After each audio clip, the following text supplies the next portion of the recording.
اللہ جل جلالہ محمد والوں کو ابھی تک پہچانا نہیں ہے. جو اللہ کو پہچانتے ہیں قدم قدم پر اس سے ڈرتے ہیں. جو آنکھ کو پہچانتے ہیں قدم قدم پر آنکھ سے ڈرتے ہیں.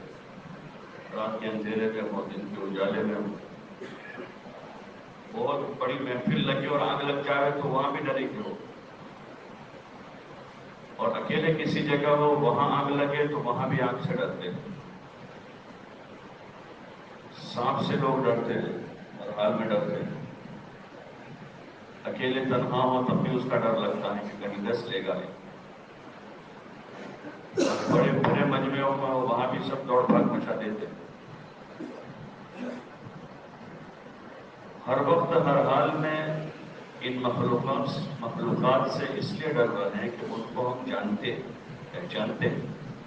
سانپ کو جانتے ہیں, آگ کو جانتے ہیں, بچھو کو جانتے ہیں, زہر کو جانتے ہیں, بجلی کے کرنٹ کو جانتے ہیں, تو ڈرتے اس سے. لیکن ابھی اللہ کو ہم نے پہچانا نہیں. کلمہ تو پڑھا, کلمہ پڑھا ہے لا الہ الا اللہ محمد رسول اللہ, اور ایمان میں داخل ہوئے بھی, لیکن اللہ کو جیسا پہچاننا چاہیے ایسا اللہ کو نہیں پہچانا. اس وجہ سے اس کا ڈر اتنا نہیں لگتا جتنا سانپ بچھو کا لگتا ہے. اس لیے آدمی گناہ کر گزرتا ہے, گناہ پر گناہ کرتے جاتا ہے. تھوڑی بہت دینی حص ہے, تھوڑا بہت شعور ہے, تو آدمی کہتا ہے کیا کریں, ہو جاتا ہے. نہیں چاہتے پھر بھی ہو جاتا ہے. چھوٹے گناہ تو ہو سکتے ہیں کہ بار بار نہ چاہتے ہوئے آدمی سے ہو جاوے اور پھر آدمی اس سے بچ جاوے. لیکن بڑے گناہوں میں آدمی کے نفس کا بڑا دخل ہے. اتنے آسان نہیں اس کو کرنا. شراب پینا آسان نہیں, زنا کرنا آسان نہیں, اس میں بڑی مشقتیں ہیں. پھر آدمی کہہ رہا ہو جاتا ہے, ایسے تھوڑا ہو جاتا ہے. آٹومیٹک تھوڑا ہے کہ اپنے آپ ہو جاتا ہے. ایسے ہی زنا ہو جاتا ہے, ایسے ہی آدمی غلط دیکھتا ہے, ایسے ہی آدمی سود کا کام کرتا ہے, ایسے ہی آدمی ماں باپ کو پریشان کرتا ہے. کہ اس میں آدمی کے اپنا عمل دخل ہے پڑا. اس گناہ سے بچنے کی ابھی آدمی نے نیت نہیں کی ہے, اور اس کی کوشش نہیں کی ہے کہ اس سے میں بچ جاؤں. اس لیے آدمی کر گزرتا ہے بے خوف ہو کر. سب سے بڑی چیز ہے کہ اللہ کو اس کے حق کے ساتھ نہیں جانا ہے. جیسے اس سے ڈرنے کا حق ہے ایسا ڈرنے کا حق ابھی ادا نہیں کیا. اللہ تعالیٰ یہی خطاب کر رہا ایمان والوں سے کہ اللہ سے ایسا ڈرو جیسا اس سے ڈرنے کا حق, کہ ہر وقت اس کی نافرمانی سے آدمی رک جاتا, اس کو غلط سمجھ کر رک جائے, غلط ہے, یہ گناہ ہے, اس سے اللہ ناراض ہو جائے گا. اور اس کے مقابلے میں وہ کام کرے جو نیکی کا ہو, جس سے اللہ راضی ہوتا ہو, جس سے اللہ خوش ہوتا ہو. حضور علیہ السلام کی عملی زندگی جو ہے وہ سارے نیکی کے کام آپ نے بتائے. آپ کی پوری زندگی نیکیوں سے بھری ہوئی، اس میں گناہ نہیں ہے، معصیت نہیں ہے. اور اللہ تعالیٰ نے بھی حکم یہی دیا بندوں کو کہ حضور علیہ السلام کا اتباع کریں تاکہ ہماری زندگی بھی نیکیوں بھری بن جائے. ہمارا بھی ہر کام نیکی والا بن جائے، خیر والا بن جائے، بھلائی والا بن جائے، ہدایت والا بن جائے، نفع والا بن جائے. اس لیے آپ علیہ السلام کی اتباع کا حکم دیا کہ تمہارے لیے بہترین اسوہ اور بہترین نمونہ حضرت نبی کریم صلی اللہ علیہ وسلم کی ذات گرامی ہے. آپ علیہ السلام کی مبارک زندگی اسوہ، زندگی کے تمام شعبوں، خوشی میں بھی اسوہ ہے، غمی میں بھی اسوہ ہے. چاہے آدمی غم منا رہا ہو تو اسوہ حضور علیہ السلام کا طریقہ کیسے غم منائے گا، اور خوشی منا رہا ہے تو خوشی میں بھی اسوہ آپ علیہ السلام کا طریقہ ہے. اگر وہ خوشی آپ کے طریقے پر ہے تو عبادت بن جائے، وہ بھی ثواب کی چیز بن جائے. جیسے نکاح ہے، نکاح اگر سنت کے مطابق ہو رہا ہے تو یہ ثواب کا ذریعہ ہے، اس پر ثواب ملے گا، اجر ملے گا، بدلہ ملے گا. شرکت کرنے والوں کو بھی ثواب ملے گا. نکاح کے بعد کی جو زندگی ہے، میاں بیوی کا ایک ساتھ رہنا، ایک ساتھ زندگی گزارنا، یہ اجر اور ثواب کا ذریعہ ہے. یہاں تک کہ آدمی اپنی چاہت، اپنی خواہش جو بیوی سے پوری کرتا ہے جماع کے ذریعے سے، تو حضور صلی اللہ علیہ وسلم نے فرمایا کہ اس پر بھی صدقے کا ثواب ہے، آدمی کو صدقے کا ثواب ملے گا. صحابہ نے پوچھا یا رسول اللہ کہ اس میں تو آدمی کی خواہش پوری ہوتی ہے اور اس پر بھی ثواب ملے گا. تو حضور صلی اللہ علیہ وسلم نے پوچھا صحابہ سے کہ اگر آدمی کسی حرام جگہ جاتا، غلط جگہ جاتا، ناجائز جگہ اپنی حاجت پوری کرتا تو اس کو گناہ ہوتا نہیں ہوتا؟ ضرور ہوتا گناہ. تو پھر آپ نے فرمایا کہ صحیح جگہ کرنے پر پھر اجر کو نہیں ملے گا، تو اس پر ثواب نہیں. آدمی جو خرچہ بیوی بچوں پر خرچ کرتا ہے، ان کی روزی روٹی کے واسطے، نفقہ جس کو کہتے ہیں، جو نفقہ ہے، حدیث پاک میں آپ علیہ السلام نے فرمایا کہ سب سے افضل صدقہ وہ ہے، سب سے افضل صدقہ وہ ہے جو آدمی اپنے اہل و عیال پر خرچ کرے. سب سے افضل صدقہ وہ ہے جو اپنی بیوی پر، بچوں پر، ان کے نفقے میں لگا. اس لیے نفقہ خوش دلی سے دینا چاہیے، خوشی کے ساتھ، کہ اس پر اجر اور ثواب ہے. ہاں، اسراف نہیں کرنا چاہیے، اسراف نہیں کرنا چاہیے گھریلو زندگی میں، اور فضول خرچی سے بچنا چاہیے جو اس وقت کا بڑا مرض ہے. فضول خرچی عام ہے گھر گھر میں، بلکہ فضول سے اوپر تبذیر اور تبذیر سے اوپر تر یہ خواہشات پر مال لگ رہا ہے. یہ عذاب کا الارم. مال جو ہے، مال اللہ کی بڑی نعمت ہے، اللہ نے جس کو دیا ہے، جس وسعت کے ساتھ دیا ہے. ہم لوگ مالدار اسی کو سمجھتے ہیں جو کروڑ پتی ہو، کہ کروڑوں جس کے پاس. شریعت کی نظر میں وہ آدمی مالدار ہے جسے ابھی اس زمانے میں تقریباً 25,000 کی مالیت جس کے پاس ہے، 25,000 روپے کی مالیت زائد ہے، ضرورت سے زائد آدمی کے پاس ہے، چاہے سونا ہو، چاندی ہو، زائد چیزیں آدمی کے پاس ہے. تو ایسی مالیت والا آدمی مالدار ہے. اب دو صورتیں ہیں، ایک مالدار وہ ہوگا جس پر زکوٰۃ بھی واجب ہوگی، اور ایک مالدار وہ ہے جس پر زکوٰۃ تو واجب نہیں ہوگی لیکن وہ زکوٰۃ لے نہیں سکے گا، لیکن وہ مالدار ضرور ہے، وہ مالدار آدمی ہے.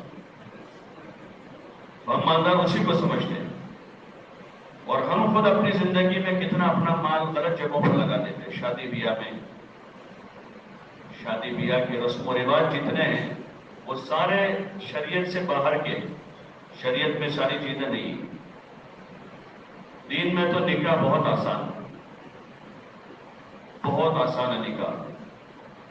تو اس کے لیے وضو کی ضرورت ہے کہ باوضو آدمی ہو تو نکاح پڑھ سکتا ہے.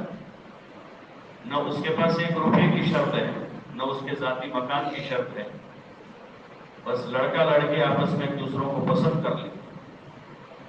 اور مہر اگر آدمی کے پاس روکڑ نہیں ہے، نقد نہیں ہے، تو ادھار مہر پر آدمی نکاح کر سکتا ہے۔ سال کے بعد، 2 سال کے بعد، 3 سال کے بعد جب آئیں گے تب دے دیں گے۔ ذاتی مکان ہونا شرط نہیں نکاح میں۔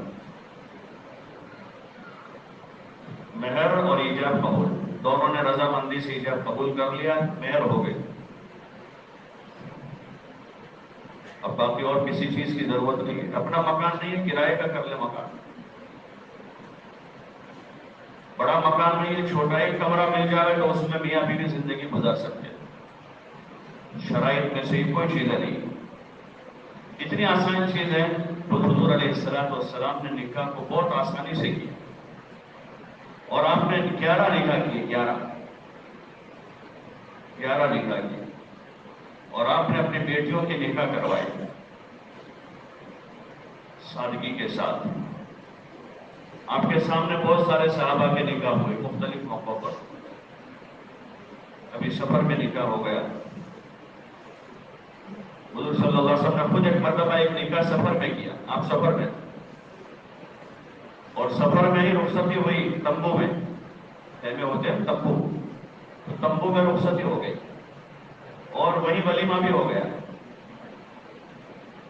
نہ کوئی اس کے کارڈ چھپے ہیں، نہ اس کے دعوت نامے گئے ہیں، اور نہ کوئی لوگوں کو تکلیف دی گئی اس نکاح میں آنے کے لیے کہ بھئی آپ لوگ مدینے سے آؤ، ہمارے قریبی لوگ ہیں، مدینے سے آپ لوگ آؤ، فلاں جگہ پر ہمارا پڑا ہوا ہے وہاں نکاح کرنے کا۔ نہ اس کی کوئی 4-5 مہینے پہلے تاریخ طے ہو رہی ہے۔ یہ ساری چیزیں زائد ہیں، 3 مہینے پہلے، 4 مہینے پہلے سے تاریخ طے کر کے اسی چکر میں 4-5 مہینے برباد کرتے ہیں، مرد عورتیں سب مل کر لاکھوں روپے ضائع کرتے ہیں۔ جتنا فساد ہے وہ اسی کا ہے کہ مال جو ہے، مال خواہشات پر لگ رہا ہے، اور مزید اگر یہ اسی طرح بڑھتا رہا تو اللہ کے وہاں جو کہ حلم ہے، اللہ بردبار ہے، بڑا حلیم ہے، اپنے بندوں کو بہت درگزر کرتا رہتا ہے، بہت درگزر کرتا رہتا ہے۔ لیکن یہ عذاب کا اعلان، لو اردنا ان نہلک قریۃ امرنا مترفیہا، کہ اگر جب ہم کسی بستی والوں کو ہلاک کرنے کا فیصلہ کر لیتے، ان نہلک قریۃ امرنا مترفیہا ففسقوا فیہا فحق علیہا القول فدمرناها تدبیرا، کہ ہم وہاں کے مال والے لوگوں کو، اور مال والوں سے مراد میں نے جو عرض کیا وہ لوگ، ہم لوگ اب اکثر آتا ہے مالدار تو سیدھی نظر 5-15 آدمیوں پر جاتی ہے کہ فلاں مالدار ہے، فلاں مالدار ہے، فلاں مالدار ہے۔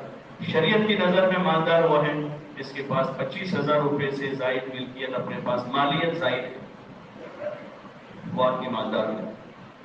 تو ایسے لوگوں کو ہم اپنا مال خواہشات پر لگانے میں لگا دیتے ہیں، کپڑوں میں، جوتوں میں، اور گھروں کی ایلیویشن اور ڈیزائن میں، جو زائد چیزیں دیکھا دیکھی ہے، بس ساری دیکھا دیکھی۔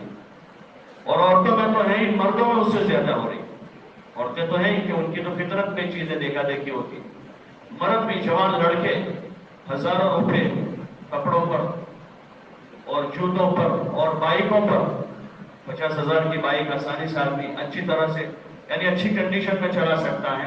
1 لاکھ روپے کی بائک لانے کی ضرورت نہیں، 1.5 لاکھ روپے کی بائک کی ضرورت ہے، 3 بائکیں آ جائیں گی، ایک اپنے پاس رکھ لیں، 2 اپنے 2 بھائیوں کو دے دیں۔ محلے کا کوئی غریب آدمی بیچارہ روزانہ پیدل جا رہا اپنے کام پر، اپنی مزدوری پر، ایک اس کو لے کے تب اس کے لیے اجر کا ذریعہ ہو جائے گا۔ 1.5 لاکھ کی آدمی بائک لا رہا، یہ خواہشات ہے، خواہشات، اور خواہش کا انت اینڈ نہیں ہوتا۔ آدمی کی خواہشیں کبھی پوری نہیں ہوتی۔ جنت ایک جگہ ہے جہاں خواہشیں پوری ہوتی، یہاں آپ کتنی بڑی خواہش کر لیں اور اس کو آپ پوری کریں، 1 دن 2 دن 4 دن ہوں گے، اس کے اوپر کا ماڈل دیکھو گے تو اس کی خواہش پیدا ہو جائے گی۔ آپ 100 روپے میٹر کا کپڑا لائے ہیں اور آپ نے کپڑا پہن لیا، دوسرے دوست کے پاس دیکھا 110 والا، تو فوراً اس کی خواہش ہو جائے گی، کبھی پوری نہیں ہوگی۔ حضور علیہ السلام کہ آدمی کی چاہت تو قبر کی مٹی پوری کرے، وہاں بھرے گا پیٹ، پیٹ وہاں بھرے گا۔ عقل مند آدمی، ہوشیار آدمی وہ ہے جو حضور صلی اللہ علیہ وسلم کا اتباع کرتے ہیں، آپ کا اتباع کریں، آپ کے طریقے میں سادگی ہے، سمپل لائف، سادگی ہے آپ کے طریقے، آپ کے طریقے میں پاکی ہے، طہارت ہے، جسم کی بھی دل کی بھی، جسم بھی پاک صاف رہنا یہ عین شریعت کے مطابق ہے۔ شریعت یہ چاہتی ہے کہ آدمی پاک رہے، صاف ستھرا رہے، سر میں تیل ڈالے، داڑھی کو ٹھیک ٹھاک رکھیں، ٹوپی صاف پہنے، کپڑے صاف پہنے، یہ شریعت کا مزاج ہے۔ سواری کو صاف رکھیں، اپنے گھر کو صاف رکھیں، اپنی گلی کو صاف رکھیں، اس میں خرچہ کرنے کی ضرورت۔ راستے سارے خراب پڑے، ہر آدمی کے گھر کے آگے کچرا پڑا، 50,000 لگا کے صاف کر دے اس کو، 50,000 پہ بائک پہ لگا رہا ہے آدمی، موبائل پہ لگا رہا ہے۔ عقل مندی کی علامت ہے کہ آپ اپنے گھر صاف ستھرا کرتے، اپنا آنگن صاف ستھرا کرتے، یہ عقل مند آدمی کہ آدمی گھر کو صاف کرتے، اپنا آنگن صاف کرتے، اپنے محلے کی صفائی کرواتے تاکہ لوگوں کو راحت ہو جائے۔ اس مال سے آدمی گٹر بھری ہوئی ہے، مزدور لا کے اس کو ٹھیک کروا دے، اس پر اجر ملے گا کہ لوگوں کو اس سے راحت ہو جائے گی، اس سے لوگوں کو راحت ہو جائے گی، اور دکھاوا نہیں ہوگا اس میں۔ آپ کی شادی میں لگا رہا، ولیموں میں آدمی خرچہ کر رہا ہے، ہاں کھلانا ہمارے دین میں بہت بڑی چیز ہے، حضور نے بہت تاکید کی کھلانے کی، کھلاؤ، لیکن جس طرز پر ہم کھلا رہے ہیں شاید ہم علماء سے پوچھیں گے جائز نہیں ہوگا کہ یہ کھانا کھلانا جائز نہیں ہوگا، لیکن اس میں مرد عورتیں ایک ساتھ ہیں، وہاں پر مردوں عورتوں کا ہجوم ہو رہا ہے، اختلاط ہو رہا ہے، بے حیائی ہو رہی ہے، تو کھانا نفس سے کھلانا جائز ہے، لیکن جس طرح کھلایا جا رہا ہے ایک عارض پیش آ رہا ہے پیچھے سے کہ وہ جائز نہیں۔ اور جتنے گناہ اس شادی میں ہوں گے وہ سارا وبال شادی والوں پر ہوگا، کیونکہ جمع کرنے والے ہو رہے ہیں، ان کو جوڑنے کا موقع انہوں نے دیا ہے، جتنے مرد عورتیں جمع ہو۔ دین سیکھنے سکھانے کے لیے بھی علماء کتنا احتیاط کرتے عورتوں کو جمع کرنے کے لیے، بالغات کو مردوں کے پاس نہیں بھیجتے پڑھنے کے لیے، بالغ وہ بچیاں ہو گئے، اب ان کو مردوں کے پاس نہیں بھیجا جائے گا، حالانکہ استاد مولانا ہے، پڑھانے والے بازے تو بڑے متقی پرہیزگار ہوتے ہیں، لیکن پھر بھی بنا ہے کہ ان کے پاس نہیں بھیجا ہے، حالانکہ ان کو دین سیکھنا ہے، قرآن سیکھنا ہے، نماز سیکھنی ہے، حدیث سیکھنا ہے، تو متقی پرہیزگار سے دین سیکھنا ایک بالغہ خاتون کے لیے، عورت کے لیے، لڑکی کے لیے جائز نہیں ہے۔ تو پھر جہاں سب قسم کے لڑکے جمع ہیں، اوباش بھی ہیں، بدماش بھی ہیں، اور بد نظری والے بھی ہیں وہاں، اور وہاں بیٹیوں کو بہووں کو لے جانا کیسے جائز ہو سکتا؟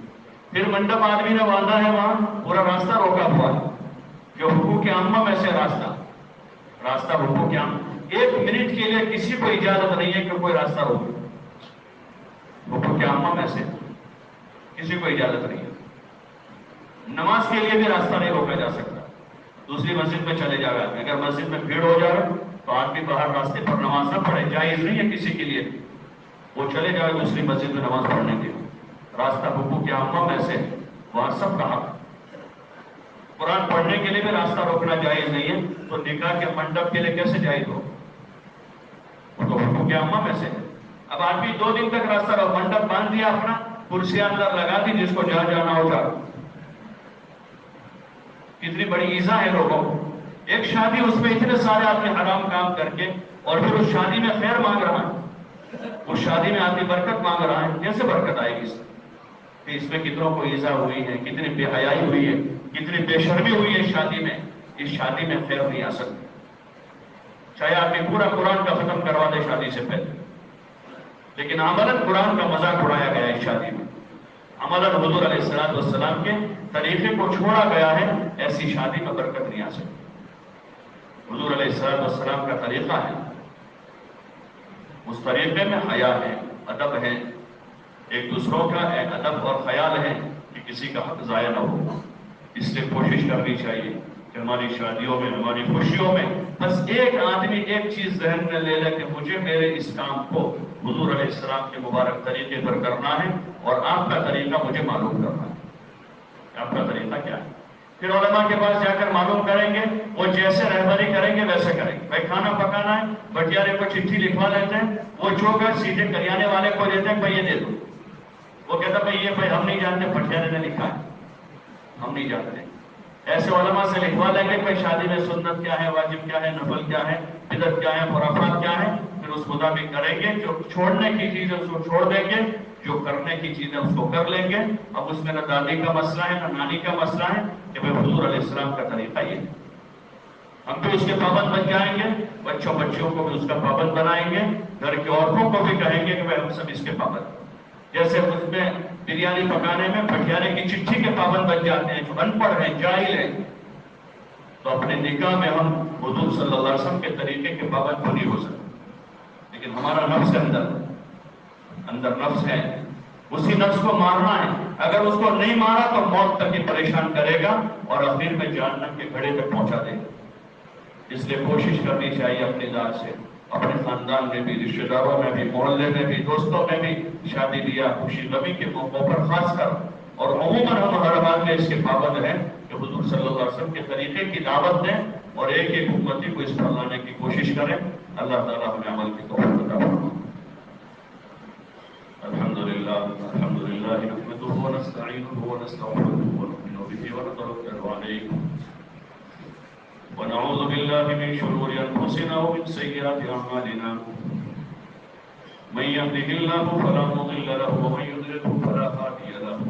ونشهد أن لا إله إلا الله وحده لا شريك له ونشهد أن محمدا عبده ورسوله. فأعوذ بالله من الشيطان الرجيم. بسم الله الرحمن الرحيم.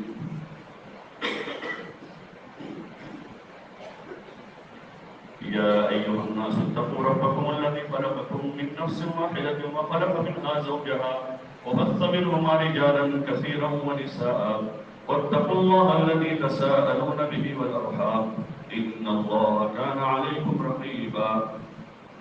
وقال تعالى يا أيها الذين آمنوا اتقوا الله حق تقاته ولا تموتن إلا وأنتم مسلمون. وقال تعالى يا أيها الذين آمنوا اتقوا الله وقولوا قولا سديدا يصلح لكم أعمالكم ويغفر لكم ذنوبكم ومن يطع الله ورسوله فقد فاز فوزا عظيما. وقال النبي صلى الله عليه وسلم تزوجوا الودود الولود فإني مكاثر بكم الأمم يوم القيامة. وقال عليه الصلاة والسلام النكاح من سنتي. وقال فمن رغب عن سنتي فليس مني، أو كما قال عليه الصلاة والسلام.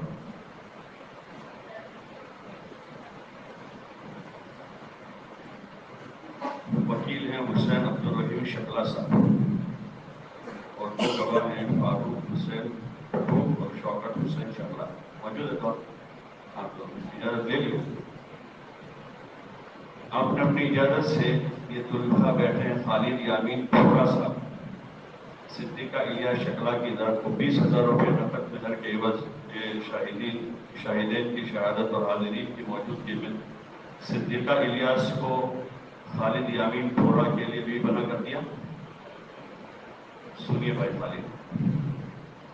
حسین عبدالرحیم شکلا صاحب نے اپنی وکالت سے اور دونوں گواہوں کی گواہی سے حاضرین کی موجودگی میں 20,000 روپے نقد مہر کے عوض صدیقہ الیاس شکلا کی ذات کو آپ کی ذات کے لیے بھی بنا کر دیا. آپ نے کو قبول کیا.